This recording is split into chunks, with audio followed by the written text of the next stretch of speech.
سارے یار نبی دے سونے پر نہیں کوئی نہ چاراں ورگا نہ اس دھرتی پیدا کیتا نہ جان نثاراں ورگا نہ کوئی ہویا تے نہ کوئی ہو سی نہ چاراں یاراں ورگا شان سدھی کد توں کی پچھنے اکو یار ہزاراں ورگا قابل صدقہ جبل اکرام میں علیہ عزیزن کو ساتھی دعا گو اللہ تبارک و تعالی چند کلمات حق اور سچ کہنے کی توفیق عطا فرمائے۔ اللہ تبارک و تعالی ہم سب کو عمل کرنے کی توفیق عطا فرمائے۔ یہی دعا ہے اللہ تبارک و تعالی کے واسطہ ابو بکر صدیق کی صداقت کا، واسطہ محمد مصطفیٰ کے یار غار کا، یار مزار کا، بڑا عشق کیا حضور کے ساتھ حضرت ابو بکر صدیق نے۔ ایک قطرہ اللہ ہمیں بھی اپنے محبوب کے عشق میں سے عطا فرما دے۔ یقیناً بگڑی بن جاتی ہے جنہوں نے عشق کمایا، حضور کے ساتھ یاری لگائی، پھر ان کی بگڑی بن گئی ہے اور قیامت تک بنی رہے گی۔ اسی طرح جس نے لو لگا لی، جمعۃ المبارک کے اندر پچھلے جمعۃ المبارک کے اندر گفتگو ہو رہی تھی یار غار کے متعلق سیرت کے حوالے سے۔ چند باتیں آج میں کوشش کروں گا آپ کے گوش گزار کروں کہ حضرت ابو بکر صدیق رضی اللہ عنہ خلیفہ بلا فصل بعد از انبیاء بالتحقیق، جن کو انبیاء کے بعد بہت بڑا مرتبہ ملا، بشروں میں سے، بندوں میں سے سب سے عظیم ہستی حضرت ابو بکر صدیق رضی اللہ عنہ کی ہے۔ اور یقیناً مولوی نہ، ادیب نہ، خطیب نہ، کوئی مفسر نہ، کوئی محدث نہ، بلکہ اس بات کی تحقیق حضرت مولا علی شیر خدا بھی فرما رہے ہیں کہ بعد نبیوں کے اگر افضل مرتبہ ہے اور افضلیت ہے تو حضرت ابو بکر صدیق کی ہے۔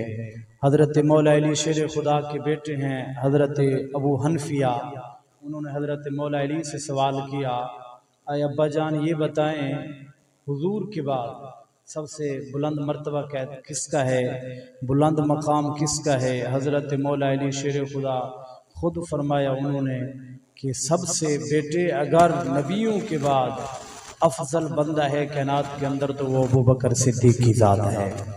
اب یہ میں آپ کو فکرہ دوں گا، اپنے عقیدے کو سمجھنے کی کوشش کیا کریں، کیونکہ جگہ جگہ فتنے اٹھ رہے ہیں، حالات بہت بگڑے ہوئے ہیں، اور جس طرح میرے نبی نے فرمایا تھا 72 فرقے بن جائیں گے، تو میرے خیال میں بہت قریب پہنچے ہوئے ہیں۔ ہر جگہ کے، ہر گلی کے اندر، ہر محلے کے اندر نیا فرقہ، نئی بات، اس کو چھوڑ دو، ایسا نہ کرو، ویسا نہ کرو۔ کوئی حضرت مولا علی شیر خدا کے متعلق معاذ اللہ نعوذ باللہ کچھ کہتا ہے، کوئی حضرت ابو بکر صدیق کے متعلق کچھ کہتا ہے، تو لہذا آپ کو جاگنا ہوگا، اپنے بچوں کو، اپنے عزیز و اقارب کو، رشتہ داروں کو یہ بات پہنچانی ہوگی۔ ویسے کہ ویسے نہ رہیں، آج حالات بہت آگے پہنچ چکے ہیں، کیونکہ آپ کے بچوں کا آپ کو پتہ نہیں ہے کہ کس طرف چل رہے ہیں۔ یہاں ایسا نہ ہو کہ کوشش کرتے کرتے اپنی اولاد کو بگاڑ بیٹھیں۔ اللہ کی عزت کی قسم کوشش کریں کہ اپنی اولاد کو اتنا ضرور سکھا کے جائیں، اتنا ضرور سکھا کے جائیں، اگر بات ابو بکر صدیق کی آئے تو سر شرم و حیا سے جھک جائے، اگر بات مولا علی شیر خدا کی حتیٰ کہ صحابہ سے لے کر تبع تابعین سے لے کر اولیاء اللہ تک، بزرگوں تک، اپنی اولاد کو، اپنے بچوں کو یہ ضرور سکھا کے جائیں، بیٹا بات جب بڑوں کی آتی ہے تو بات نہیں کیا کرتے، جب بات قرآن کی ہو یا حضور کے فرمان کی ہو پھر اپنا عقل استعمال نہیں کرتے۔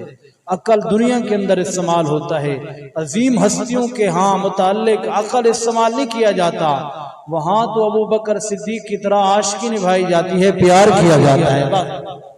یا اپنے نسلوں کو سکھا کے جائیں اگر آپ اس طرح سستی کے ساتھ سوئے رہے، جاگے نہیں بھی کوئی بات نہیں، بس جو کچھ ہو رہا ہے، تو آنے والے وقت کے اندر آپ کو اپنی اولاد کھڑی ہو کر معاذ اللہ نعوذ باللہ آپ کے سامنے کہے گی کہ بابا تو بے وقوف ہے، تیرے بڑے بے وقوف تھے۔ اور کہتے ہوئے دیکھا، ہم نے لوگوں کو سنا بھی ہے ان کی اولاد کو، وہ کہتے ہیں بابا تجھے تو کسی چیز کا علم نہیں ہے، تو اس طرح کے غلط کام کرتا ہے۔ یعنی سامنے کھڑے ہو کر اتنا لوگوں نے تمہاری اولاد کو دلیر کر دیا ہے، حتیٰ کہ وہ بیٹا کبھی بولتا نہیں تھا بابا کے سامنے، اب بیٹا بول رہا ہے، وہ کہتا ہے بابا تو غلط ہے میں صحیح ہوں۔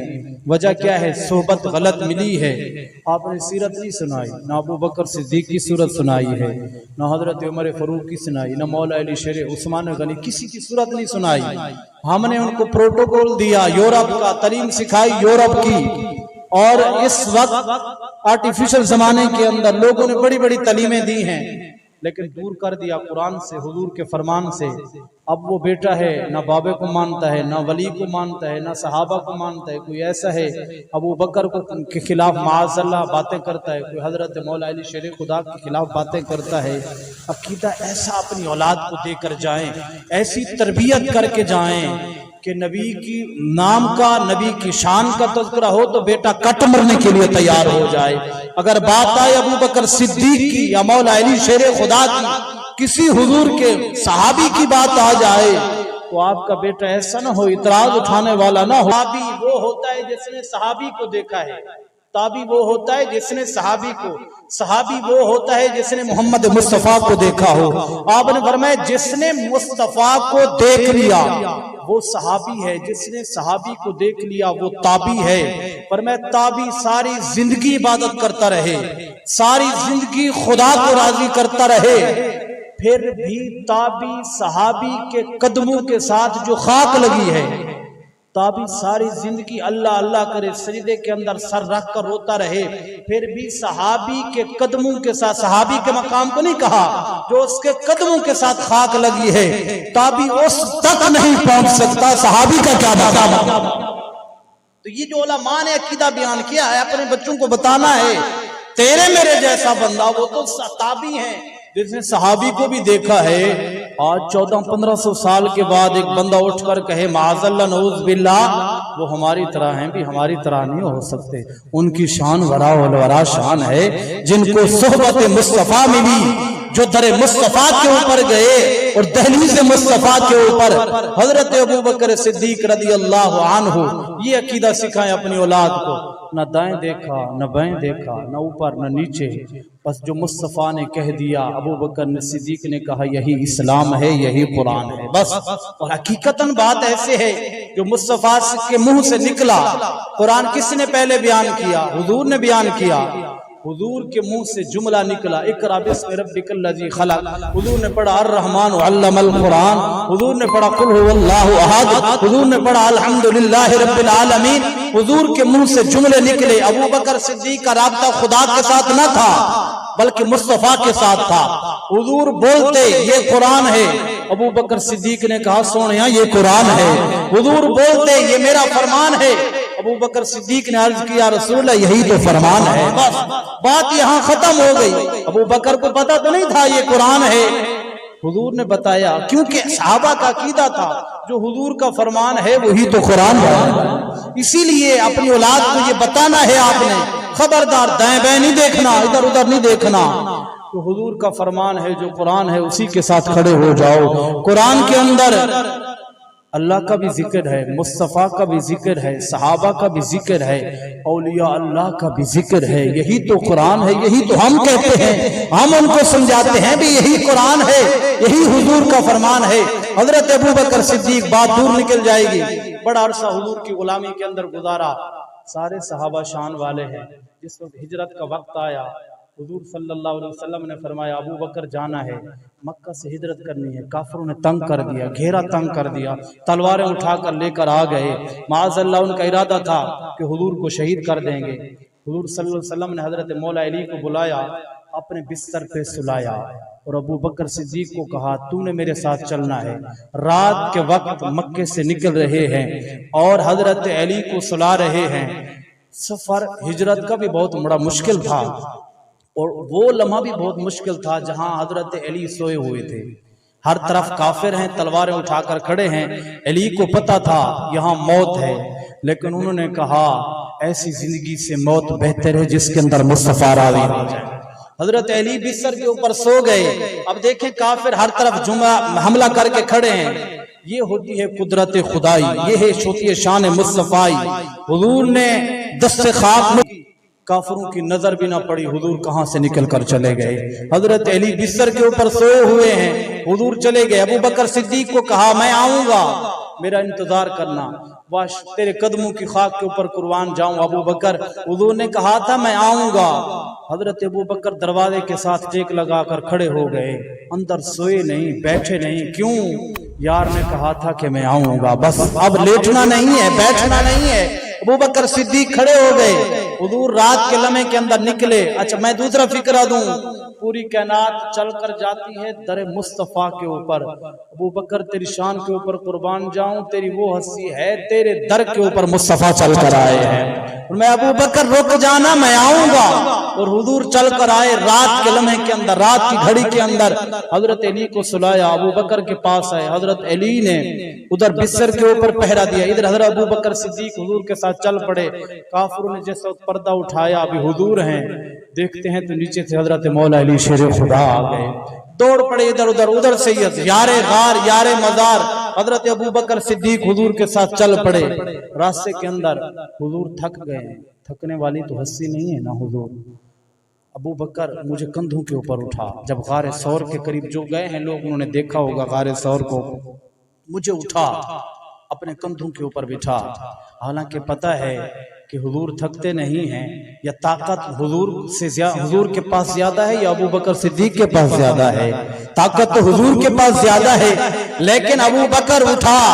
یہ اپنا اپنا طریقہ ہوتا ہے فیض دینے کا۔ ایک مقام کے اوپر علی کو کندھوں کے اوپر بٹھایا، پر میں علی بیٹھ جا میرے کندھوں کے اوپر۔ حسن کو بھی بٹھایا، حسین کو بھی بٹھایا۔ ادھر ابو بکر صدیق کی باری آئی تو فرمایا ابو بکر بیٹھ جا، مصطفیٰ سوار ہونا چاہتے ہیں، طریقہ الگ الگ ہے فیض دینے کا۔ کسی کے اوپر سوار ہو کر فیض عطا فرمایا، کسی کو کندھے کے اوپر چڑھا کر فیض عطا فرمایا۔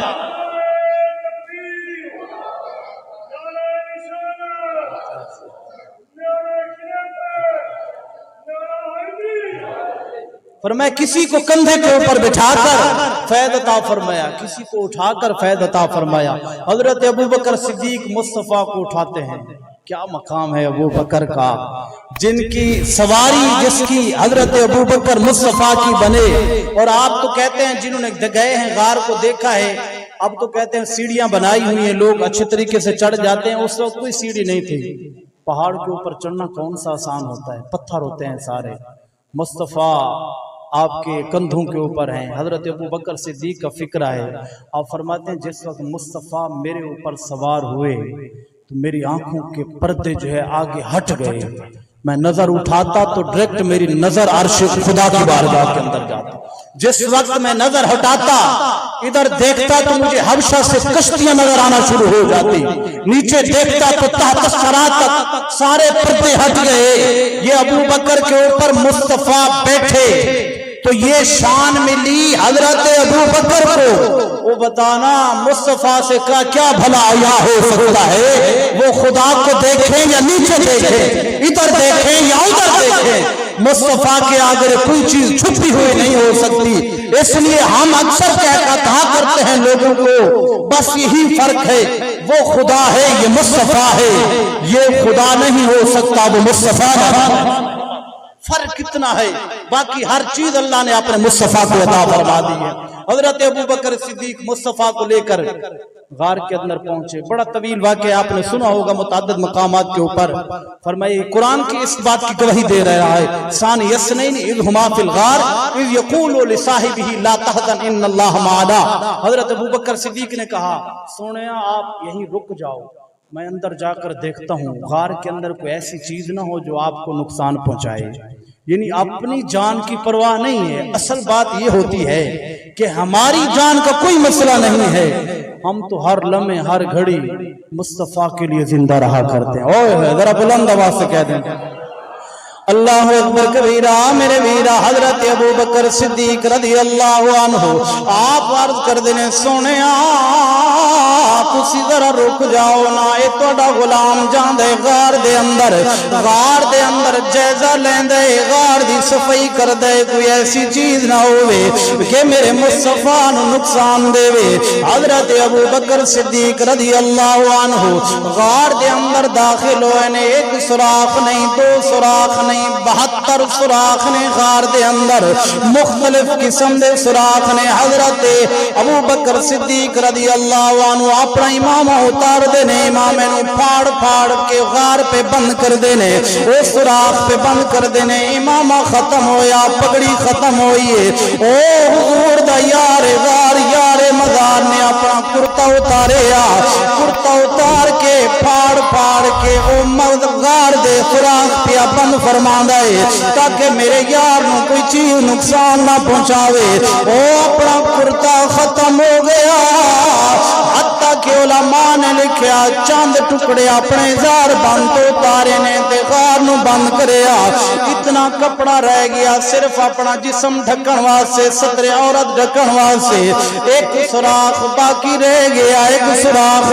رہ گیا حضرت ابو بکر صدیق نے عرض کریے سونے من مونے صفائی ہو گئی ہے ڈرائنگ روم دی میں اچھے طریقے نال اس غار نو صاف کریا ذرا آ جاؤ نا اندر آ جاؤ نا مصطفیٰ کریم غار دے اندر داخل ہوئے نے او مدینے والے محبوب نے اپنا سر مبارک حضرت ابو بکر صدیق دی گود دے اندر رکھیا پر میں ابو بکر تھک گیا دل کر دے ذرا آرام کر لئیے نا تھوڑا جا راحت محسوس ہو جاوے ابو بکر نے عرض کریے سونے میں تا نہیں سوواں گا کیونکہ کلا بندہ نہ عمرے نہ عثمانے نہ حیدر کرارے کوئی یار کوئی نہیں آج تا موقع آج تا مزہ آوے گا دیدار چہرہ تھوڑا ہوئے گا اکھاں میری آن گیا ذرا رج رج کے دیدار مصطفیٰ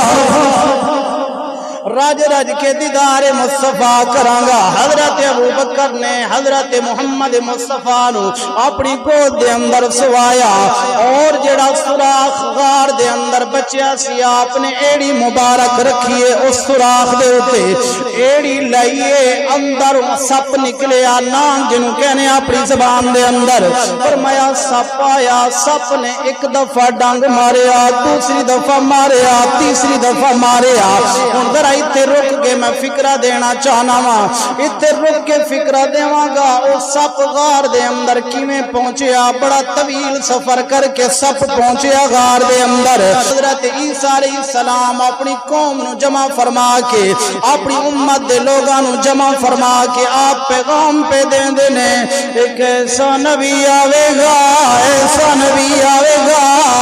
انسان تو دور دی گلے پتھر بھی بے کے کلمہ پڑھ جائیں گے پر میں حضرت عیسیٰ علیہ السلام اپنی امت دے لوگانوں پیغام پہ دیں دینے پر میں ایسا نبی آوے گا پتھر دیکھ کے کلمہ پڑھ جائیں گے وہ سب نے گفتگو سنیے حضرت عیسیٰ علیہ السلام دی عرض کر دے سونے نبی کتھے آوے گا کیڑی جگہ تے آوے گا حضرت عیسیٰ نے فرمایا او نبی مکہ دے اندر آوے گا بیت اللہ دے اندر آوے گا وہ تو ہجرت کرے گا مدینے دے اندر جاوے گا حضرت عیسیٰ اس سپنوں دس سے پہنے غار ہرا دے اندر آکے تھوڑے جے لمحے ٹھہرے گا تھوڑا جیاں وقت ٹھہرے گا وہ سپنے سفر کرے غار دے اندر ایک دن نہیں دو دن نہیں چار دن نہیں 600 سال لگاتار غار دے اندر سراخ کر